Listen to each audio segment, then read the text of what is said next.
é melhor vocês começarem a levar a palavra de Deus a sério, se vocês não querem ser deixados para trás, para queimar, tá bom? Porque é isso que vai acontecer. Julgamento começa pela casa de Deus, que são todas as pessoas que usam o nome de Jesus, que dizem que são cristãs, mas que estão em desobediência, mas que estão em erro contra Deus.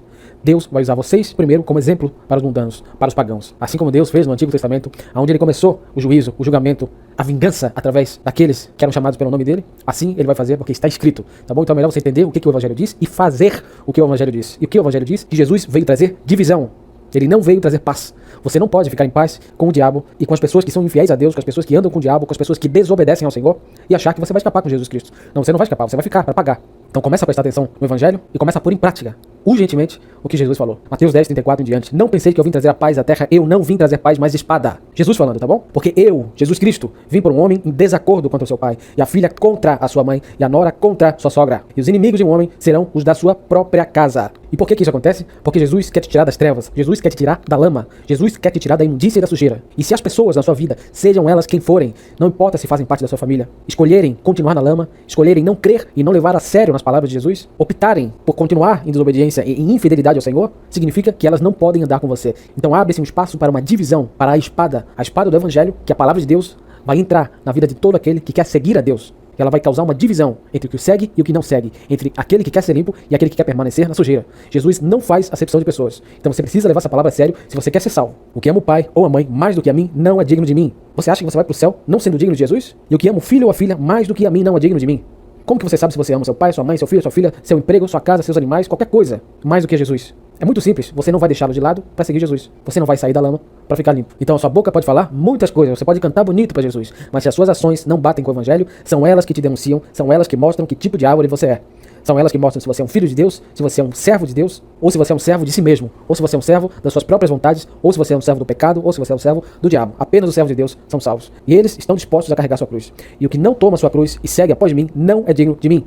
O que encontrar a sua vida, perdê-la-á. Então se você quer salvar a sua vida, você quer encontrar a sua vida, você quer manter as coisas da sua vida, você quer se estabelecer, você quer conforto, você quer aquilo que já está, como está, você vai perder a sua vida, você não vai ser salvo. Mas se você perder a sua vida por minha causa, ou seja, por causa de Jesus, você vai encontrá-la. Você só encontra a vida eterna se você deixa a vida carnal pro lixo, se você deixa a vida carnal para trás. Se você não está disposto a fazer essa divisão, a servir ao Senhor Jesus, a ter sal em si mesmo, para tomar as decisões e ter gravidade em si mesmo, seriedade em si mesmo, para se separar de todas aquelas pessoas que rejeitam a ideia de santidade, você não pode andar com Jesus Cristo. Então na posição que eu me encontro, eu jamais poderia falar qualquer palavra de Deus para você se eu mesmo não fizesse aquilo que a Bíblia diz. Senão eu seria um hipócrita falando para você. Senão eu seria um sujo falando de limpeza para você. Eu seria um falso falando com você. Então todas as pessoas da minha vida que não quiseram andar em santidade, que não quiseram obedecer ao Evangelho, que não quiseram se separar de tudo e de todos, que não eram de acordo com a vontade de Deus, elas não fazem mais parte da minha vida.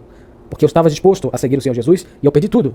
Eu perdi emprego, eu tinha 2 empregos ao mesmo tempo. Eu joguei fora. Por quê? Porque eles me envolviam com pecado, com ambientes pecaminosos, com pessoas fofocando, falando palavrão, mentindo, zombando do outro, escarnecendo. Enfim, joga fora. O outro emprego que eu tinha estava envolvido com um monte de mundanismo, de vaidade, de orgulho, de cobiça, tudo que Deus não quer, tudo que Deus desaprova.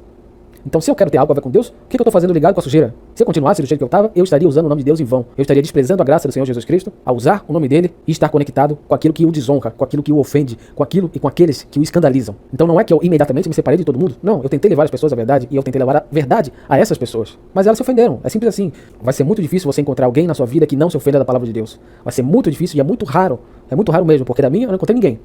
Você encontrar alguém que está disposto a obedecer ao Evangelho. Geralmente, 100% das pessoas não vão estar nem aí para a palavra de Deus. Não vão seguir Jesus. Então, quando eu falei a verdade para minha família, para meu pai, ele pareceu dar importância, mas as ações da pessoa é que mostram se ela é de fato fiel. E é isso também que vai acontecer com muitos de vocês. Vocês vão começar a entender como é que o diabo age, como é que o diabo usa os vasos dele, como é que o diabo usa as pessoas para te manipular e, por fim, para te manter em desobediência contra Deus. É isso que ele quer. Ele vai usar emoção, ele vai usar choro, ele vai usar persuasão, ele vai usar manipulação, ele vai usar tudo que ele puder. A única coisa que o diabo quer é que você continue em desobediência, que você continue sujo, que você continue ligado com as coisas e com as pessoas que não obedecem ao Senhor Jesus. Então, meu pai, por exemplo, ele parecia gostar da palavra, mas ele não seguia. Ele não queria sair da igreja, ele não queria obedecer ao Senhor, ele não queria se separar das pessoas que eram fiéis a ele, porque ele era carnal. E ele preferia seguir o seu próprio pensamento a seguir o que a palavra manda fazer. Então, tá bom, fiz a minha parte, lavei as minhas mãos, sacudi a poeira dos meus pés, tchau. A minha mãe, mesma coisa, pior ainda. O diabo usa o emocionalismo com certas pessoas. Entendeu? Ela não queria se desfazer das coisas que ofendiam a Deus na vida dela, das pessoas que ofendiam a Deus na vida dela. Ela era amiga do mundo e ela era inimiga de Deus. E quando ela viu que estava prestes a me perder, o que aconteceu? Ela tentou obedecer, ela tentou se desfazer de certas coisas, mas não por agradar a Deus, mas não por querer fazer a vontade de Deus, mas sim para não me perder. Então é isso que vai acontecer com vocês. As pessoas, pode acontecer na vida de vocês, que elas tentem seguir, entre aspas, o Evangelho só para agradar vocês, só para andar só para não perder vocês, mas não é para andar com Cristo. Elas odeiam esse negócio de ter que ser santo, de ter que ser separado, de ter que largar toda a sujeira. Ou seja, elas não são fiéis de verdade. Aquilo não vem do coração. Aquilo é falsidade. Algumas blasfemam a Deus. Elas falam, esse Deus que tu tá falando aí é muito mal. Mas Deus é amor, Deus quer união, Deus quer que a família fique unida, não sei o que lá. Ou seja, elas se ofendem do Evangelho. Evangelho esse no qual Jesus mandou deixar os mortos enterrarem os seus mortos. Evangelho esse no qual Jesus falou uma coisa que eu vou ler para você agora. Mateus 12, 46 em diante. Enquanto ele falava à multidão, eis que sua mãe e seus irmãos estavam fora desejando falar com ele. Ou seja, ele no caso aqui é Jesus Cristo. Então alguém lhe disse, eis que tua mãe e teus irmãos estão lá fora desejando falar contigo. Mas ele respondeu e disse ao que lhe falara, quem é a minha mãe? E quem são os meus irmãos? Você percebe que Jesus está falando de família aqui? E agora você vai entender quem é a família de Deus de acordo com a palavra daquele que você chama de seu Salvador. Você vai levar ele a sério? Vamos ver. E ele, estendendo a sua mão em direção aos seus discípulos, ou seja, as pessoas que seguem Jesus, disse, eis aqui minha mãe e meus irmãos. Ou seja, eis aqui a minha família. Porque qualquer que fizer a vontade de meu Pai que está no céu, este é meu irmão, irmã e mãe. Esta é a família de Deus, quem faz a vontade de Deus, não apenas quem usa o nome dele. Porque Jesus falou também em Mateus 7, 21 uma coisa, nem todo que me diz Senhor, Senhor, entrará no reino do céu, mas aquele que faz a vontade de meu Pai que está nos céus. Qual é a vontade de meu Pai que está nos céus? Sede santos, porque eu sou santo. Vai e não peques mais, deixe os mortos enterrarem os mortos. Se separa de toda a sujeira. Tudo que ofende a Deus, você corta fora para não ser cortado fora. Se a tua mão direita te ofender, corta e lança para longe de ti, porque é preferível para ti perderes um dos teus membros do que ser todo o teu corpo lançado no inferno. Tudo que faz parte da sua vida é um membro seu, e se esse membro, se essa coisa, se esse ambiente, se essa casa, se essas pessoas, se qualquer coisa que tem na sua vida ofende ao Senhor, e você aceita, quem ofende ao Senhor é você. É por isso que Jesus falou que é preferível, é melhor você perder essas coisas, esses membros seus, essas coisas que fazem parte da sua vida, do que ser todo o teu corpo lançado no inferno. E quando Jesus fala que ele não faz acepção de pessoas, você tem que entender que ele não faz acepção de pessoas. Pode ser, inclusive, a sua mulher. Pode ser, inclusive, o seu marido. Se eles não querem andar em santidade, em obediência ao Senhor, você tem que estar disposto a largar a mão deles. Isso significa divórcio? Não. Divórcio é só em caso de adultério, de traição, ou caso o descrente te abandone. Do contrário, a única separação cabível num casamento é a separação física. Se ela não quer largar o pecado, se ela não quer obedecer ao Senhor, se ela não quer parar de ser amiga do mundo, se ela não quer negar a si mesma para andar com Jesus, ela não pode andar comigo. Então eu vou pegar minhas malas e vou sumir. Eu vou vazar. Entendeu? Perceba que Lucas 14, 26 em diante, Jesus inclui, inclusive, a esposa aqui. Então, é para você entender que existe, que o próprio Jesus falou, que existe esse espaço para que você se separe de todos que não querem andar em fidelidade a Deus. Se algum homem vier a mim e não aborrecer a seu pai e mãe e esposa, e filhos, irmãos e irmãs, sim, e também a sua própria vida, ele não pode ser meu discípulo. Ou seja, ele não pode andar comigo. Para ser discípulo de Jesus, você precisa andar com ele. E quem não carregar a sua cruz e não vir após mim, não pode ser meu discípulo. Então você precisa estar disposto a carregar a sua cruz, você precisa estar disposto a perder tudo e todos que for necessário, tudo aquilo que te impede de andar em santidade, tudo aquilo que faça parte da sua vida que seja sujo, você tem que estar disposto a largar. Vamos pular alguns versículos para você entender o que Jesus falou. Lucas 14, 33. Assim, pois, qualquer de vós que não renunciar a tudo quanto tem, não pode ser meu discípulo. Então, se você quer andar com Jesus, se você quer ser um cristão de verdade, você tem que estar disposto a renunciar a tudo que você tiver, que estiver em ofensa contra Deus, que estiver andando em contrariedade à vontade de Deus. Sal é bom, mas se ele perder o sabor, com que se há de temperar?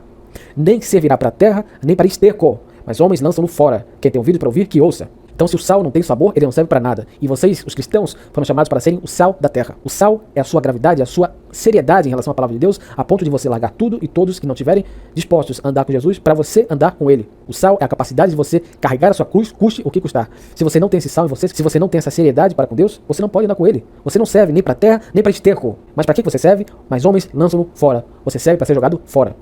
Você não serve para Jesus, você não é digno de Jesus, se você não está disposto a botar a camisa e entrar em campo para jogar bola. Quem fica na arquibancada não ganha troféu. Quem fica na arquibancada é virgem tola, é desobediente.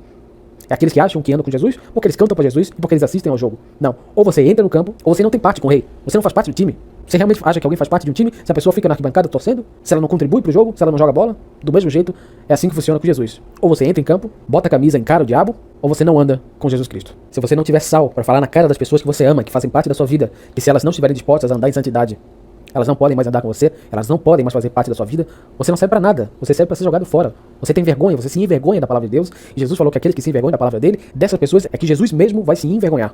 Eu perdi pai, eu perdi mãe, eu perdi família inteira, eu perdi empregos, eu perdi casa, eu perdi tudo por Jesus.